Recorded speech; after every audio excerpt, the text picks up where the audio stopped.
तो नमस्कार गाइज, कैसे हैं आप सब। बहुत बहुत स्वागत है हमारे इस YouTube चैनल में जिसका नाम है स्टॉक्स टू बाय नाउ। तो गाइज आज हम एक ऐसी कंपनी के बारे में दोबारा से एनालिसिस करेंगे जो कंपनी आज के समय में जिसे कहा जाता है कि बहुत ही ज्यादा पोटेंशियल रखती है आगे बढ़ने के लिए। तो गाइज उस कंपनी का नाम है फीएम इंडस्ट्रीज। फीएम इंडस्ट्री की बात करें जिसका नाम आपने सुना ही होगा, आजकल अपने ऑल टाइम हाई के पास चल रही है ये कंपनी। तो हमें लगा कि ये कंपनी जिस हिसाब से चार्ट के अंदर अपने ऑल टाइम हाई के पास चल रही है और यहाँ से तकरीबन ब्रेकआउट आने वाला है, तो मन किया कि आपको ये कंपनी के बारे में जरूर बताया जाए ताकि आप इस कंपनी को समय रहते ही बाय कर लें। क्योंकि गाइज आज के समय में ये कंपनी ज्यादा महंगी नहीं है, धीरे धीरे ये कंपनी अच्छा खासा ग्रोथ कर रही है। वो कैसे ग्रोथ कर रही है वो इस कंपनी को एनालिसिस करते हुए हमें पता लगेगा। जैसे हम इसका धीरे धीरे बिजनेस एनालिसिस करेंगे, उसके बाद मैनेजमेंट एनालिसिस करेंगे, थोड़ा सा कॉर्पोरेट गवर्नेंस का भी ध्यान देंगे, उसके बाद कंपनी का फंडामेंटल एनालिसिस करेंगे और उसके बाद टेक्निकल पे जाके आपको बताएंगे कि इस कंपनी को कब कहां पर किस तरीके से बाय करना है। तो गाइज चलिए शुरू करते हैं। तो गाइज सबसे पहले बात करेंगे इस कंपनी के बारे में कि कंपनी करती क्या है। तो पहले गाइज मैं आपको बता दूं कि ये कंपनी एक ऑटो सेक्टर की कंपनी है जो कि बहुत ही अच्छा परफॉर्म कर रही है। और इसका इस पोस्टर को देखकर आपको तो पता लग ही चुका होगा, इस वॉलपेपर को देख के स्क्रीन के ऊपर जो आपको दिखाई दे रहा है कि ये कंपनी लाइट्स, मिरर्स वगैरह तैयार करती है। इसके बारे में डीप पढ़ते हैं। सबसे पहले कंपनी के अबाउट सेक्शन में जाते हैं। अबाउट सेक्शन के अंदर जाने के बाद हमारे को कंपनी के बारे में ओवरव्यू पढ़ने के लिए आता है। तो गाइज इसके अंदर हम हमारे को कंपनी वाले क्या बता रहे हैं, वो ये बता रहे हैं कि FIEM industry is one of the leading manufacturer of the automotive lighting, signalling equipments और rear views, mirror, steel, metal and plastic parts. तो गाइज ये कंपनी क्या करती है, ये कंपनी सबसे पहले आपको बता दूं कि ये कंपनी जो लाइटिंग्स बनती हैं हमारे इंडिया में, जो गाड़ियों में ऑटो सेक्टर के अंदर जितनी भी गाड़ियां बनती हैं, जितनी हमारी इंडिया के अंदर ऑटोज बनते हैं, मतलब कि टू व्हीलर्स बनते हैं, फोर व्हीलर, टू व्हीलर, इन सब के अंदर जो लाइटें लगी होती है ना, फ्रंट में, बैक में, इंडिकेटर, सिग्नल, सामने मीटर लगा होता है। तो गाइस ये सब कुछ फीएम इंडस्ट्री की ही तरफ से बना होता है। ज्यादातर इंडिया में अभी आपको मैं दिखाऊंगा कि कौन कौन सी कंपनियां इनसे अपना सामान खरीदती हैं, कौन कौन सी कंपनियां इनकी लाइटिंग्स लेती हैं, कितने कौन कौन सी कंपनियां इनसे मीटर लेती हैं, कौन कौन सी कंपनी क्या क्या सामान लेती है इनसे, वो सब आपको भी समझ में आएगा। आपको धीरे धीरे सब बताएंगे। सबसे पहले आप इस चीज को समझ लीजिए कि ये कंपनी लाइट्स तैयार करती है, सिग्नलिंग तैयार करती है, जैसे इंडिकेटर सिग्नल होते हैं, और उसके बाद जब हमारा फ्रंट में मीटर होता है वो भी एक सिग्नलिंग में ही आता है, ठीक है। और उसके बाद इक्विपमेंट्स तैयार करते हैं, किस तरह के जो मिरर लगे होते हैं हमारी गाड़ियों के अंदर, जो बैक साइड में देखना, फ्रंट में देखना, राइट साइड, लेफ्ट साइड, जो देखने के लिए मिरर्स लगे होते हैं, वो सभी के सभी ये कंपनी तैयार करती है। और हमारी गाड़ी की जो सीट के मेटल्स होते हैं, सीट के नीचे जो मेटल की बॉडी होती है, वो सारी की सारी यही कंपनी तैयार करती है। और कुछ काफी हद तक और भी प्लास्टिक पार्ट्स जो कंपनी में मैन्युफैक्चर होते हैं। ये कंपनी है जो जितनी भी लाइट्स बनाती है ना, वो एलईडी लाइट्स तैयार करती है, ठीक है। लैंप्स भी तैयार करती है, लेकिन वो भी अब एलईडी वाले ही तैयार करने लग गया। इस कंपनी के अंदर जितनी भी लाइट्स तैयार होती हैं जो आपकी गाड़ियों में लगी होती है, सभी एलईडी लाइट होती है। इस कंपनी के मैनेजमेंट के बारे में छोटी सी बात करते हैं। Company has founded in the JK Jain, founded by the company has founded by mister JK Jain. Mister JK Jain इस कंपनी के सीईओ हैं, मैनेजिंग डायरेक्टर हैं, और जिन्होंने इस कंपनी को खड़ा किया था। और उसके बाद ये भी फर्स्ट जनरेशन ही है इस कंपनी की। ये ऐसा नहीं है कि इनके दादाजी ने या इनके डैडी जी ने बनाई थी और उनके इन्होंने आगे इस कंपनी को संभाला, ऐसा नहीं। इन्होंने ही इस कंपनी को फाउंड किया था, तो यही फाउंडर है इस कंपनी के। और 45 ईयर्स का एक्सपीरियंस है इनका, और ये 45 ईयर का एक्सपीरियंस है इनका ऑटोमोटिव कंपोनेंट्स इंडस्ट्री के अंदर, यानी इसी सेक्टर के अंदर इनका 45 साल का एक्सपीरियंस है, जो कि एक बहुत ही अच्छी बात है इस कंपनी के लिए। आगे चलते हैं। ये कंपनी कहते हैं company believes in the manufacturing high quality production competitive cost. Guys देखो, अब ये लिखने को तो बहुत सारी कंपनियां अपने वेबसाइट पर लिख देती हैं, लेकिन गाइस ये सच में कंपनी हाई क्वालिटी प्रोडक्ट्स ही तैयार करती है। इसका सबूत मैं अभी आपको थोड़ी देर में देने वाला हूं। तो गाइस अभी चलते हैं आगे की तरफ। तो गाइस ये तो सब कंपनी ने बता दिया कि हमारे एलईडी लैंप्स आते हैं, हम ये लाइट्स बनाते हैं, फ्रंट लाइट बनाते हैं, बैक लाइट बनाते हैं, ये सब चीज इस कंपनी के बारे में है। और एक चीज जो सबसे बड़ी है वो है कि NABL की तरफ से कंपनी सर्टिफाइड है। NABL क्या चीज है, ये बहुत बड़ी एक ऑर्गेनाइजेशन है जो कि इस तरह की कंपनीज को जज करके उनको, या फिर उनकी कैपेबिलिटी के हिसाब से, वर्किंग कैपेसिटी के हिसाब से उनको सर्टिफिकेशन देती है, जो कि बहुत ही एक बड़ा सर्टिफिकेट माना जाता है। और इस कंपनी ने इस चीज को गैदर किया हुआ है। और आगे चलते हैं। इस कंपनी के अंदर अबाउट सेक्शन से आगे निकलने के बाद देखते हैं फैसिलिटीज में क्या दिखा रही कंपनी। सबसे पहले सब कंपनी के बारे में पढ़ते हैं, कंपनी का विजन क्या है। तो guys be a dominant player in automotive lamps और मिरर्स, यानी कि इनके अंदर डोमिनेंट प्लेयर बना जाता है, नंबर 1 प्लेयर बना जाता है, की प्लेयर बना चाहता है, ये सब के हर कंपनी कहती है, ठीक है, इट्स ओके। और आगे बात करते हैं मैनेजमेंट टीम कौन सी है। तो गाइस मैनेजमेंट टीम के अंदर देखेंगे तो मिस्टर जेके जैन ही है इसके मैनेजर। तो अभी फिलहाल तो हम कंपनी के बिजनेस के बारे में पढ़ रहे हैं, तो इस मैनेजमेंट टीम के बारे में हम बाद में पढ़ेंगे। ओवर स्ट्रेंथ देखते हैं हम इसके अंदर। इस कंपनी की स्ट्रेंथ ये क्या बता रहे हैं, फास्टर प्रोडक्ट डेवलपमेंट साइकिल। तो गाइस ये कंपनी जो अपने प्रोडक्ट बनाती है बहुत ही फास्ट डेवलप करती है। ऐसा नहीं कि इसका बहुत लंबे प्रोजेक्ट का साइकिल होता है या फिर बहुत लंबा साइकिल होता है जिसकी वजह से ये बहुत लंबे समय बाद पैसे को दोबारा से बिजनेस में घुमा के कैश में कन्वर्ट करती है। ज्यादा लंबा समय नहीं होता इस कंपनी का। जो भी मैन्युफैक्चरिंग हाई क्वालिटी प्रोडक्ट्स, जो कि मैं आपको पहले बता चुका हूँ। और मैं आपको एक चीज बता दूं कि ये कंपनी अपने सेक्टर में लीडर कंपनी है, नंबर 1 कंपनी है अपने सेक्टर में। और इतनी हाई क्वालिटी कंपनी है कि इस कंपनी को लेने के लिए इटली, जापान जैसे कंट्रीज भी तैयार बैठे हैं, जिन्होंने अपने साथ जॉइंट वेंचर इस कंपनी के साथ कर रखा है। और आगे चलते हैं, उसके बाद इस कंपनी का R&D सेक्शन खुद ही है, अपना इन हाउस इनका R&D है, जिसकी वजह से ये किसी भी कस्टमर के डिमांड पे उस चीज के ऊपर R&D करते हैं और उसके बाद वो प्रोडक्ट बना के उनको फटाफट से दे देते हैं। और अभी फिलहाल हम चलते हैं कि इनका प्रोडक्ट क्या है, जो कि LED लाइट्स हमारे को बता रहे हैं कि ये तैयार करती हैं। उसके लिए मैं आपको कुछ स्क्रीनशॉट दिखाता हूँ, पहले से हमने निकाल के रखे हुए हैं। तो गाइज ये वो लाइट है जो कंपनी ने अपनी R&D से तैयार की है। इसमें continuing innovation with world smallest LED by function lighting module. तो गाइज ये बाई फंक्शन लाइटिंग मॉड्यूल एक सबसे छोटी LED है, जिसको बहुत ही इसमें क्या होता है कि एक सिंगल LED लगी होती है, ठीक है। एक सिंगल LED से इसी तरीके से लाइट को एमिट किया जाता है कि जिससे कि लाइट बहुत ही ज्यादा एमिट हो, जैसे कि लगता है कि बहुत सारी लाइटें जल रही हैं, कुछ इस तरीके से ये चीज़ इन्होंने की है। बाकी मेन फंक्शन जो इस लाइट का है वो है कि इस तरह का डिजाइन में इन्होंने LED लाइट को तैयार किया है, जो कि यामा की FZX के अंदर ही ये लाइट आती है। और सबसे बड़ी बात बता दूं कि यामा और इस कंपनी ने मिलकर इस लाइट को पेटेंट करवाया, यानी कि ये लाइट आपको किसी और बाइक में कभी देखने को नहीं मिलेगी। ये यामा की डिमांड के ऊपर इस कंपनी ने लाइट को तैयार किया था। अगली बात करते हैं, इंट्रोड्यूस्ड IR वेल्डिंग टेक्नोलॉजी। देखो IR वेल्डिंग एक टेक्नोलॉजी है, इस टेक्नोलॉजी के थ्रू ना आप प्लास्टिक को वेल्ड कर सकते हो, ठीक है। अब प्लास्टिक को वेल्ड करके वो क्या करते हैं कि LED को इतने अच्छे तरीके से इसके अंदर फिट कर सकते हैं, बहुत छोटी छोटी जगह पे, बारीक जगह पर बहुत सारे LEDs को इकट्ठा करके इतने अच्छे तरीके से उसका पैटर्न तैयार करके एक लाइट बनाई जाती है। और वो लाइट इन कंपनी ने इन्वेंशन किया है अपने in house research and development जो इनका डिपार्टमेंट है उसके अंदर। और इस लाइट को लेके आते हैं होंडा हॉर्नेट के अंदर। ये लाइट किसी और के अंदर अभी फिलहाल तो नहीं आ रही है, ठीक है। और उसका मैं एग्जांपल दिखा देता हूँ। ये होंडा हॉर्नेट है और इस होंडा हॉर्नेट के अंदर आपको ये दिखाई दे रहा है गाइस, ये होंडा हॉर्नेट है और इसके अंदर ये आपको लाइट दिखाई दे रही है, ये वाली, एक ये और एक ये, मेरे से वो थोड़ा सा मार्क गलत हो गया। और ये दोनों लाइटें हैं, ये होंडा हॉर्नेट के अंदर ये लाइट इन्होंने ही इन्वेंट की हुई है, ठीक है। और ये जो है जो लाइट इन्हीं की खुद की बनाई हुई है, किसी और बाइक के अंदर ये लाइट अभी तक नहीं लेके आए, ये सिर्फ होंडा हॉर्नेट के लिए ही तैयार किया गया है। तो गाइज एक और लाइट जो है मैं आपको दिखा देता हूँ, एक और लाइट ये कंपनी ने इन्वेंट की है। और ये जो लाइट है ये LED मॉड्यूल से ही ये भी लैंप तैयार किया गया है, ठीक है। LED इसमें है, LED मॉड्यूल लाइसेंस लैंप। ये थोड़ा सा ऊपर जाने की वजह से आपको क्लियर नहीं दिखाई दे रहा होगा। Enabling customer to use the same lamp in multiple modules by changing the hood, यानी कि एक ही लैंप है, ये एक ही LED है, ठीक है। एक लाइट के अंदर पूरी एक ही LED होती है, जिसको इस तरीके से मॉड्यूल करते हैं कि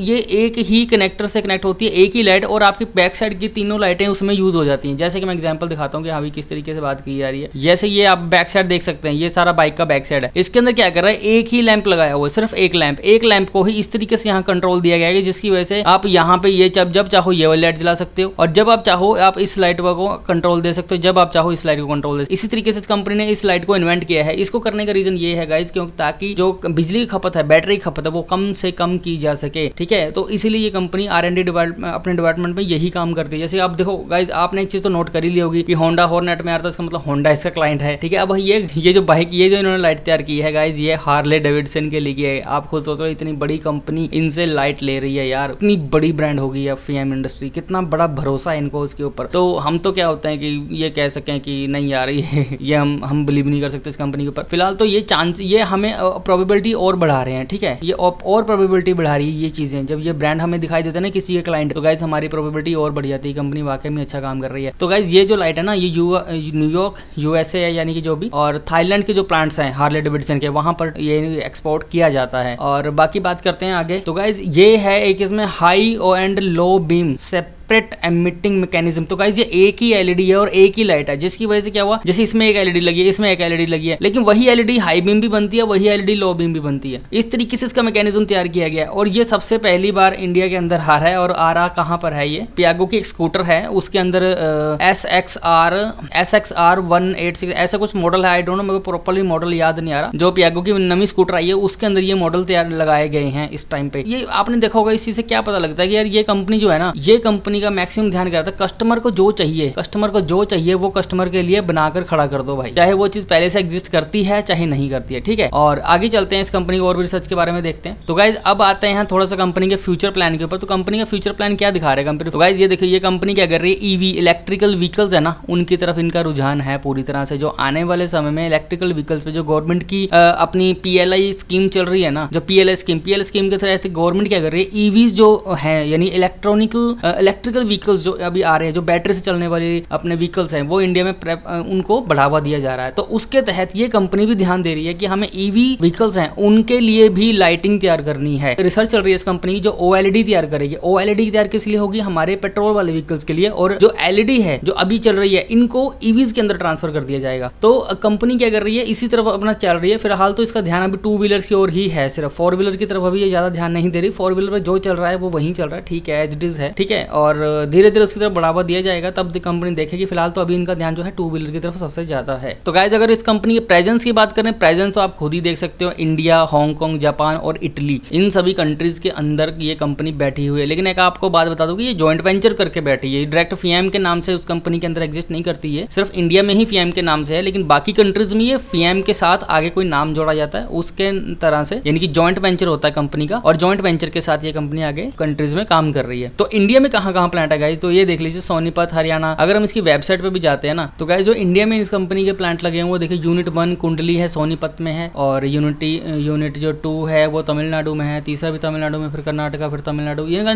कंपनी के बहुत सारे इसके अंदर इन्होंने अपने जो है वो ओपन कर रखे हैं। मैन्युफैक्चरिंग जो प्लांट है इनके बहुत इंडिया में फैले हुए हैं, और कंपनी अच्छे से मैन्युफैक्चरिंग कर रही है सभी प्लांट्स के अंदर। और वो प्लांट्स हम आपको यहाँ दिखा देते हैं कि ये सोनीपत के जो प्लांट है उनकी इन्होंने जो भी ऑफिशियल पिक ली हुई है, जो बाकी सबके प्लांट के पिक दिखा रखा है कि हाँ भी वहाँ प्लांट हैं, यानी कि बातें ही नहीं है दिखा रहे, लिखा हुआ है नहीं, ऐसा नहीं है, कंपनी प्रॉपर दिखा रही है। कंपनी एलईडी के लाइट्स के ऊपर तो काम कर ही रही है, ठीक है। इन आउटडोर लाइटिंग के ऊपर भी काम होता है। आउटडोर लाइटिंग के अंदर देखा आप, रोड के ऊपर ये लाइटें लगी होती है। आउटडोर लाइटिंग के अंदर जो एलईडी लाइट्स होती हैं वो भी ये कंपनी मैन्युफैक्चर करती है। एलईडी बल्ब्स भी हमारे लिए मैन्युफैक्चर करती है, और ये कंसील्ड लाइट्स है वो भी मैन्युफैक्चर होती है। देखिए किस तरीके से पुलों के अंदर ये अपने जो टनल्स आते हैं उनके बीच में। और सबसे बड़ी चीज है जो बसेज होती है ना, और जो बसेज होती हैं, बसेज के ऊपर लिखा होता है ना जो एलईडी डिस्प्ले लगी होती है, ये सारा भी डिस्प्ले जो तैयार है वो फीएम इंडस्ट्री ही करती है। और आपको रेलवे में अगर आप जाते हो कहीं रेलवे स्टेशन पे, तो वहां भी आपको एलईडीज के अंदर लिखा आया था कि ये शताब्दी इतने बजे आएगी। वो सारे एलईडी पैनल्स होते हैं ना, वो सारा भी उसको आईपीआईएस डिस्प्ले बोलते हैं, आईपीआईएस। तो आईपीआईएस डिस्प्ले वही है बसेज के लिए तैयार किया है, तो वही रेलवे के लिए भी यही कंपनी तैयार करती है। आगे बात करते हैं और इनके जो थोड़ा सा डीप प्रोडक्ट देख लेते हैं, जो कि एलईडी बल्ब्स लाइट्स हैं वो किस तरह के हैं, वो ये चीजें तैयार करती है कंपनी, आपके सामने है। इनके अलग अलग आगे डिवीजन आए कि हाँ भी किस किस तरह का आईपीआईएस डिवीजन जो है उसमें कौन सी चीजें। देखो आईपीआईएस के अंदर ये डिस्प्ले हैं जो हमारे इंडियन रेलवे लेता है इनसे, ठीक है। यहाँ पे जैसे आप देखते हो ना रेलवे स्टेशन पे, वो सभी इन्होंने, यही कंपनी उन चीजों को तैयार करती है। अब चलते हैं हम कंपनी के क्लाइंट्स के बारे में देखने की, कौन कौन से क्लाइंट है गाइस। तो अब हैरान होने के लिए तैयार हो जाओ, अब हैरान होने के लिए तैयार हो जाओ। कंपनी के क्लाइंट कौन कौन से हैं देख लीजिए गाइस। टू व्हीलर डिवीजन जो हम देखें तो टू व्हीलर के अंदर होंडा इनका क्लाइंट है भाई, TVS, Suzuki, Yamaha, Eicher motor, Piaggio, Harley Davidson, Mahindra, Hero, LML. बताइए कौन सी कंपनी इंडिया की है ऐसी जो मोटरसाइकिल बनाती है भाई, इनसे नहीं लेती। सिर्फ एक कंपनी है मेरे को जो यहाँ दिखाई नहीं दे रही, वो है बजाज। सिर्फ बजाज कंपनी जो है इनसे नहीं ले रही प्रोडक्ट। बाकी कंपनियां देखो कितनी बड़ी बड़ी कंपनियां जो है वो इनसे सामान ले रही हैं गाइज। और फोर व्हीलर के अंदर आते हैं, चलिए फोर व्हीलर में देखते हैं कि कौन सी कंपनी इनसे प्रोडक्ट ले रही है। जो फोर व्हीलर में डोमेस्टिक कस्टमर है जो कि अपने इंडियन कंपनीज हैं जो इनसे सामान लेती है गाइज, उनका नाम देख लीजिए आप। टाटा, फोर्स, होंडा, मारुति, कौन सी कंपनी है भाई देखो। लार्सन ट्यूब्रो इतना बड़ा प्लेयर, अशोक लेलैंड, ठीक है, Atul, Ashok Leyland, JCB, Sonalika, HMT, Swaraj, निसैन।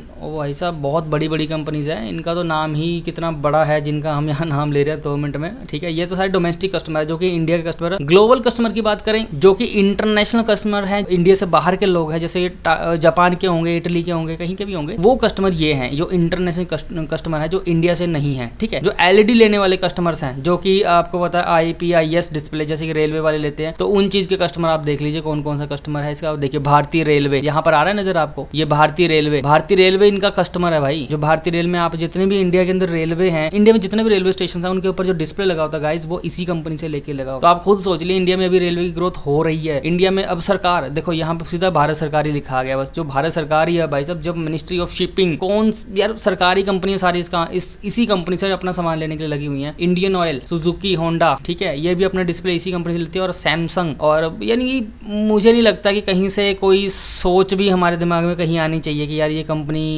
Business नहीं कर पाएगी या इसके कस्टमर कमजोर हैं। यार लीडर कस्टमर लेकर बैठी है कंपनी, लीडर कस्टमर। आज हमने इस कंपनी को आपके सामने एनालाइज क्यों कर रहे हैं, हम वो इसीलिए कर रहे हैं गाइस ताकि आपको समझ में आए कि कैसे कंपनी को देखा जाता है। अब हम एक चीज आपको बता देते हैं इसके अंदर, फिलहाल तो अभी नहीं बताएंगे किस तरीके से कंपनी को देखा जाता है। और अभी चलते हैं इस कंपनी का बिजनेस आपको देख लिया, सब कुछ समझा दिया, क्या क्या समझ में आ गया आपको, मेरे को तो लगता है सब कुछ समझ में आ जाएगा। और फिलहाल तो अब हम चलते हैं कंपनी के मैनेजमेंट की तरफ। सबसे पहले अब इन्वेस्टर्स पे आते हैं। इन्वेस्टर्स पे आने के बाद इस कंपनी के आगे हम चलते हैं बोर्ड ऑफ डायरेक्टर। अब बोर्ड ऑफ डायरेक्टर में हमें इस कंपनी के जो डायरेक्टर्स दिखाई दें, मिस्टर जेके जैन, इनके ऊपर क्लिक करते हैं। यहाँ पर दिखाते हैं, देखो मिस्टर जेके जैन जो है उनके पास तकरीबन 45 ईयर्स का एक्सपीरियंस है इस फील्ड के अंदर, तो इन्होंने ही इस कंपनी को खड़ा किया। ठीक है, अब बाकी डीप आपको पढ़ना हो आप पढ़ सकते हैं इसके अंदर। फिलहाल तो हमने आपको बता दिया 45 ईयर्स का एक्सपीरियंस है और इन्होंने ही इस कंपनी को खड़ा किया था। और उसके बाद आता है मिसेस सीमा जैन, सॉरी, और मिसेस सीमा जैन है जो मिस्टर जेके जैन की वाइफ ही हैं, जो कि कंपनी के अंदर सीआरएस प्रोग्राम्स को देखती हैं। ठीक है, सीआरएस बोल गया मैं, सीएसआर प्रोग्राम्स को देखती हैं। तो सीएसआर प्रोग्राम क्या होता है? ये होता है कॉर्पोरेट सोशल रिस्पॉन्सिबिलिटी। गाइस इसके अंदर क्या होता है कि सामाजिक तौर पे हमारी कंपनी की इमेज पब्लिक के अंदर क्या है, या फिर कोई कस्टमर हमसे सेटिस्फाइड नहीं हो रहा है तो वो हमारा यानी कि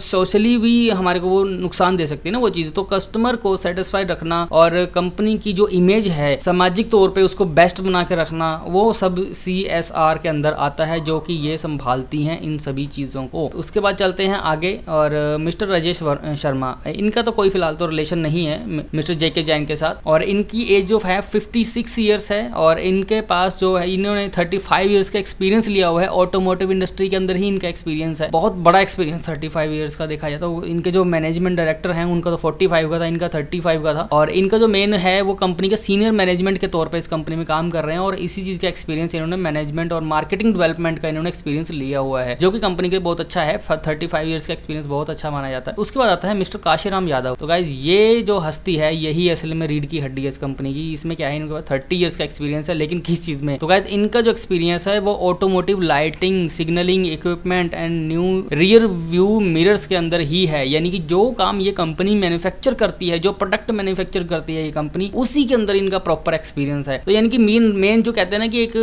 टेक्निकल रीढ़ की हड्डी कौन सी है, वही टेक्निकल रीढ़ की हड्डी यही इंसान है इस कंपनी की, क्योंकि 30 ईयर्स का एक्सपीरियंस इसी चीज के अंदर लेके बैठा है। जो प्रोडक्ट तैयार करना उसी प्रोडक्ट में इसका एक्सपीरियंस है 30 ईयर्स का। तो गाइस ये बहुत ही शानदार चीज है। और कंपनी के अंदर 2008 के अंदर इन्होंने ज्वाइन किया था इस कंपनी को। ये दोनों कंपनी के अंदर जो है इनका कोई भी फैमिली रिलेशन नहीं है, लेकिन बाकी जो इसके अंदर होल टाइम डायरेक्टर हैं उनके अंदर आपस में रिलेशंस हैं, जैसे कि MS आंचल जैन। तो अब आंचल जैन जो हैं वो कंपनी के अंदर क्या करती हैं, ये ह्यूमन रिसोर्सेज मैनेजमेंट फंक्शंस का हिस्सा हैं और इसी से रिलेटेड कंपनी के अंदर देखते हैं। ठीक है, और जो भी वेलफेयर प्रोग्राम्स होते हैं उनका थोड़ा सा ध्यान देते हैं, बस वो इनका काम है। मेन मैनेजमेंट के अंदर इनकी कोई वैसे देखा जाए तो टेक्निकली कोई हिस्सेदारी नहीं है। और ये जेके जैन की बेटी हैं और ये राहुल जैन है, ये जेके जैन के बेटे हैं। पूरी फैमिली यहाँ पर बैठी हुई है। ये भी कस्टमर रिलेशनशिप के अंदर ही काम कर रहे हैं और इनके पास फिलहाल तो कोई एक्सपीरियंस नहीं है। ये क्या है कि कंपनी में वही है ना कि पापा ने किया हुआ है तो मैं भी आ जाऊंगा, तो बस वही चीज चली हुई है। लेकिन अब आपके दिमाग में एक सवाल हो रहा होगा, क्या ये फैमिली ओन्ड बिजनेस है? ये सवाल आना आपके दिमाग में बहुत ही जरूरी है। ये क्वेश्चन आपके दिमाग में आना चाहिए। हाँ जी,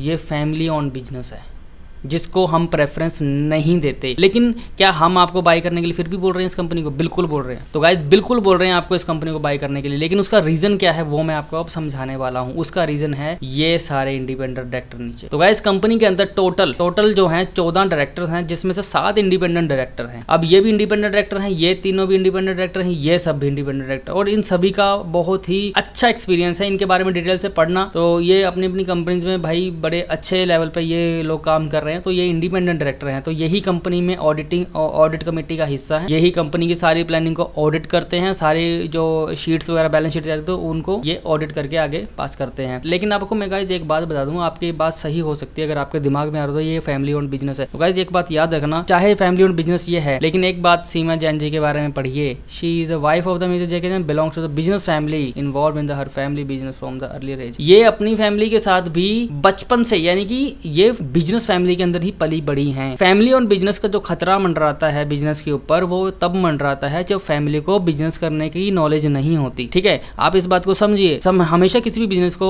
फैमिली और बिजनेस को तब खतरा होता है जब फैमिली को बिजनेस करने की नॉलेज नहीं होती। और यहाँ ये कंपनी इंटरनेशनल लेवल पे दौड़ रही है, तो गाइज यहाँ पे साफ जाहिर होता है कि इस फैमिली को बिजनेस चलाने की नॉलेज है। इसीलिए हम इस कंपनी को लेके आए हैं, ताकि ये नया केस आपके सामने आए। क्योंकि हम कहेंगे फैमिली और बिजनेस नहीं करना चाहिए तो आप छोड़ छोड़ देंगे इस कंपनी को, हम कहेंगे कि हाँ भाई इंडिपेंडेंट डायरेक्टर 50% से ज्यादा हो तो आप इसको कंपनी को रख लेंगे। तो गाइस इसमें 50% से ज्यादा जो इंडिपेंडेंट डायरेक्टर भी हैं और ये फैमिली ओन बिजनेस भी है। आगे चलते हैं और भी इस कंपनी की सक्सेस के बारे में हम पता करते हैं कि क्या इस कंपनी ने और भी झंडे गाड़े हुए हैं। चलिए तो गाइस सबसे पहले आपको बता दें इस कंपनी का जो जॉइंट वेंचर हो रखा है वो जापान की कई कंपनी के साथ हो रखा है। Technical collaboration with Toyo Denso .co limited Japan. तो गाइस ये कंपनी टाइडेंसो कंपनी है जापान की, उसके साथ मिलकर जापान में बिजनेस कर रही है। और एक एशियन इंडस्ट्री है जापान की, उसके साथ मिलकर कंपनी जापान में बिजनेस कर रही है। और इसी तरीके से कंपनी जो फिएम क्योवा, यानी फिएम तो इंडिया की कंपनी का नाम हो गया, क्योवा के साथ ये जॉइंट वेंचर करके हांगकांग में बिजनेस कर रही है। और इसी तरीके से कंपनी ये एक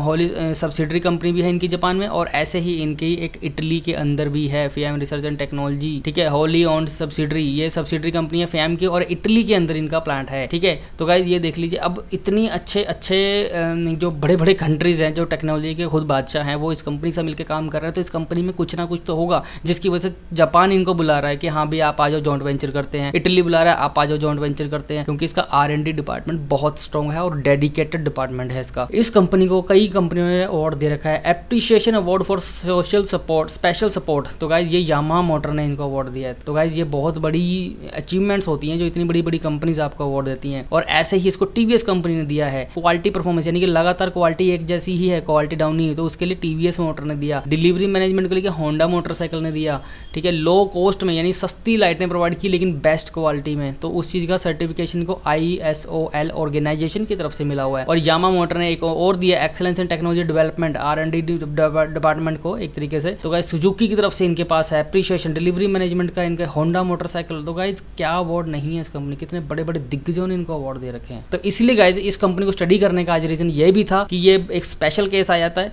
और दूसरा ये कंपनी बाय करने के लेवल पे है, वो हम अभी आपको टेक्निकल में जाकर दिखाते हैं। तो गाइस ये चीज आती है रिम्यूनरेशन, ठीक है। रिम्यूनरेशन वही चीज आपको जैसे बताया था। ये रिम्यूनरेशन क्या होता है? रिम्यूनरेशन होता है कि जो कंपनी के जो मैनेजमेंट है वो सैलरी क्या ले रहा है। जैसे कि मिखिल जेके जैन की ये सैलरी है, इनकी ये है, इनकी ये, करते करते भाई ये लास्ट फाइनल टोटल बना, यानी कि कंपनी के अंदर जो नेट प्रॉफिट आता है उसमें से कंपनी इतना पैसा निकाल लेती है। तो मैं आपको वैसे बता देता हूँ, आपकी नॉलेज के लिए पहले ही बता देता हूँ, ये जो अमाउंट है कंपनी के नेट प्रॉफिट का 10% है गाइस। 10% तक ठीक है, ओके है ना, वेरी गुड ना बैड। तो यानी कि तकरीबन 4.4 करोड़ कंपनी ने जो मैनेजमेंट है उसने अपनी सैलरी ली है। तो यानी कि 10% के हिसाब से कंपनी के मैनेजमेंट ने अपने लिए सैलरी निकाली है टोटल अपने नेट प्रॉफिट में से। तो गाइस आगे चलते हैं, कंपनी के फंडामेंटल पे ध्यान देते हैं कि ये कंपनी आगे क्या कर रही है, क्या कंपनी के अंदर चल रहा है।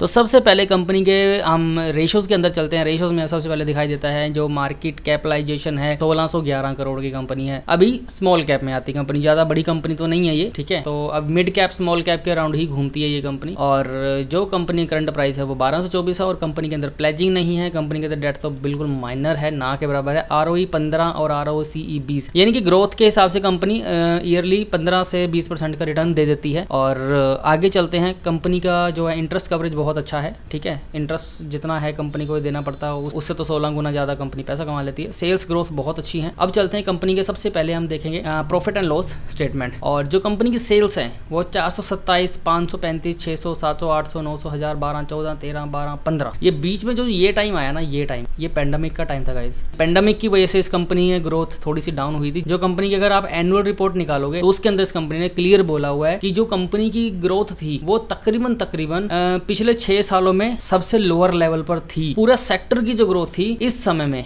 जो ये समय है, इस समय के अंदर मार्च 2020 और 21 के अंदर जो सेक्टर की, जो ऑटो सेक्टर की ग्रोथ थी वो पिछले 6 सालों में सबसे ज्यादा डाउन हो चुकी थी, जिसकी वजह से इस कंपनी, तो क्या किसी भी कंपनी ने पैसा नहीं कमाया था, ठीक है। लेकिन जैसे ही वो पेंडेमिक खत्म हुआ तो कंपनी ने 194 की यहाँ पे ग्रोथ दिखाई है, जो कि ऑल टाइम हाई है, ठीक है, ऑल टाइम हाई। और ऑपरेटिंग प्रॉफिट मार्जिन जो कंपनी है वो भी ऑल टाइम हाई के बराबर ही चल रहा है। वैसे 13% बीच में एक बार आया था, लेकिन अब 12% पे चल रही है कंपनी। 13-12 यही हाईएस्ट है। और अदर इनकम उसके मुकाबले कुछ भी नहीं है, तो बहुत अच्छी बात है। इंटरेस्ट कंपनी को कुछ भी नहीं, 194 में सिर्फ 9 करोड़ का अगर कंपनी इंटरेस्ट पे कर रही है तो कोई बड़ी टेंशन वाली बात नहीं है, बहुत ही अच्छा। और टैक्सेशन भी बिल्कुल ओके है, बीच में गड़बड़ाया था पेंडेमिक के टाइम में, लेकिन आज के टाइम में टैक्सेशन भी बहुत अच्छा है। और नेट प्रॉफिट भी ऑल टाइम हाई 94 करोड़, जो आज तक कभी कंपनी में नहीं आए थे एनुअल रिपोर्ट में, तो वो यहाँ दिखाई दे रहे हैं, जो कि कंपनी ऑल टाइम हाई पे है, जो कि बहुत ही अच्छी बात है। उसके बाद चलते हैं कंपनी के क्वार्टरली रिजल्ट की तरफ। क्वार्टर रिजल्ट भी देखें तो उसका क्वार्टर रिजल्ट जो अब की बार आया ना गाइस, वो भी आप ध्यान से देखिए, वो भी ऑल टाइम हाई 65, कभी भी इतना ज़्यादा हाईएस्ट क्वार्टर इस कंपनी के पास नहीं आया था। और जो कंपनी में सेल्स हुई है ये देख लीजिए 490, वो भी all time high sale company ने गैदर की है। उसके बाद कंपनी ने ग्रोथ करने की कोशिश करते करते करते अब कंपनी ग्रोथ लेवल पे आ चुकी है वापस। ऑपरेटिंग प्रॉफिट मार्जिन भी अच्छा है, ठीक है, नेट प्रॉफिट भी ऑल टाइम हाई है जो कि बहुत अच्छा। अब चलते हैं बैलेंस शीट के अंदर। बैलेंस शीट में देखा है तो कंपनी ने थोड़ा सा अपने शेयर को डाइल्यूट किया था, ठीक है, थोड़ी सी होल्डिंग निकाली थी, लेकिन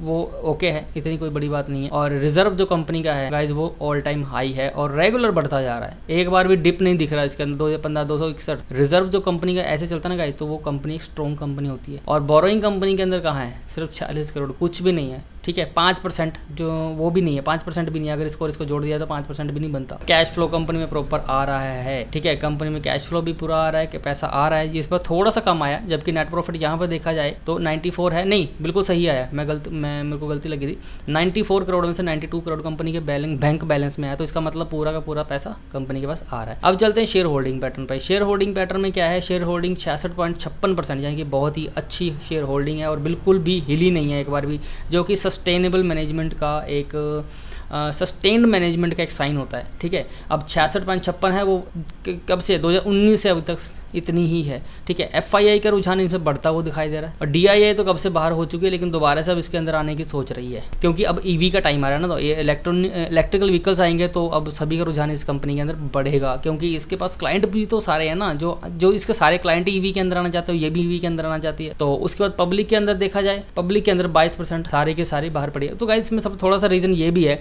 ये फैमिली ओन बिजनेस है, ठीक है, जिसकी वजह से NHI हैं जो हमारे इंडिया के बड़े करोड़पति हैं, अरबपति हैं, HNI, वो ध्यान नहीं दे रहे हैं स्टॉक की तरफ। लेकिन मेरा मानना है कि आने वाले समय में ये स्टॉक बहुत अच्छी ग्रोथ देगा। और अभी चलते हैं थोड़ा सा इस कंपनी के अंदर ध्यान देते हैं हम इसके टेक्निकल की तरफ। तो गाइस चलिए आते हैं इसके टेक्निकल पे। अब टेक्निकली मैं आपको पहले वीकली चार्ट पे दिखा देता हूँ। तो गाइस देखिए टेक्निकली ये कंपनी ऑल टाइम हाई थी 24 अक्टूबर 2016, ठीक है, 17 अक्टूबर 2016 इतने के आसपास कंपनी ने 1400 रुपए का हाई लगाया था, ठीक है, अक्टूबर 2016। तो एक बार चलते हैं 21 अक्टूबर 2016 के टाइम में कंपनी के प्रॉफिट कितना, 900 करोड़ की सेल्स थी और 127 का ऑपरेटिंग प्रॉफिट था और 57 का इनके पास नेट प्रॉफिट था।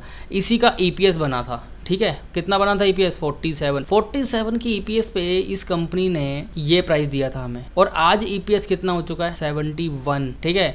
और 71 के EPS के यहाँ क्या बनता है, यहाँ नहीं बनता भाई। अब कहाँ बनता है इसका प्राइस, तकरीबन यहाँ से हम अगर कहें तो भाई 100% तो ऊपर जाना चाहिए, नहीं जाना चाहिए, चलो 50% लगा ले। तो गाइज कम से कम इस कंपनी का फिर भी टारगेट कितना लंबा बनता है, आप खुद ही अंदाजा लगा सकते हैं कि 47 रुपये का प्राइस 71 रुपये हो गया, तो तकरीबन 70 to 80% का रिटर्न इस कंपनी का बनता है। और वो कब बनता है, आपने बाई की पोजीशन कब लेनी है, ये ऑल टाइम हाई जो है ना, ये रेजिस्टेंस जो है ये एक बार टूट जाए, और जैसे ही ये रेजिस्टेंस टूटती है और आपको यहाँ हैंडल कप दिखाई दे रहा होगा, कप एंड हैंडल आपको दिखाई दे रहा होगा, और जैसे ही ये कप एंड हैंडल मैं आपको बना के दिखा देता हूँ, ये रहा इस कंपनी का कप और ये रहा इसका हैंडल अब जो बन रहा। और अगर ये टूट गया तो गाइज आपको पता है कि कहाँ तक का टारगेट लेना चाहिए, वो टारगेट लेना चाहिए ये इसका जो लो है यहाँ से यहाँ अब तक, ठीक है। और इसी को उठाकर हम रखेंगे यहाँ पर इसके ब्रेकआउट पर।